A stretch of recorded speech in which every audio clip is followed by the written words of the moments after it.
America ಆಮದು ಸುಂಕ ವಿನಾಯಿತಿ ಘೋಷಣೆ ಹಿನ್ನೆಲೆಯಲ್ಲಿ ಭಾರತದ ಷೇರು ಮಾರುಕಟ್ಟೆ ವಹಿವಾಟಿನಲ್ಲಿ ಭರ್ಜರಿ ಏರಿಕೆಯನ್ನ ಕಂಡಿದೆ.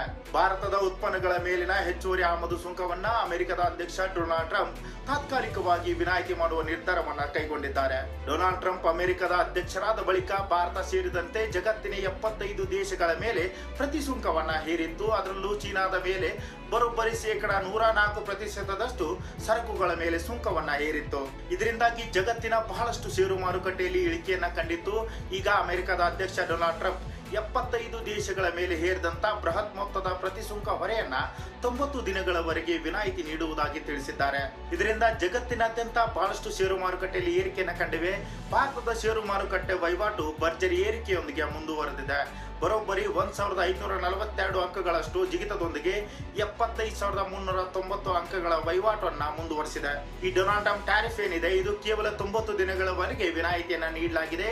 90 ದಿನಗಳ ಬಳಿಕ ಟ್ಯಾರಿಫ್ ನಲ್ಲಿ ಬದಲಾವಣೆ ಆಗುತ್ತಾ ಇಲ್ಲ ಇದೇ ಟ್ಯಾರಿಫ್ ಮುಂದುವರಿಸ್ತಾರ ಅಂತ ಕಾಯ್ದು ನೋಡಬೇಕಾಗಿದೆ. ಈ ಪ್ರತಿ ಸುಂಕದ ಬಗ್ಗೆ ನಿಮ್ಮ ಅಭಿಪ್ರಾಯವೇನು ಅಂತ ತಪ್ಪದೆ ಕಮೆಂಟ್ ಮಾಡಿ ತಿಳಿಸಿ.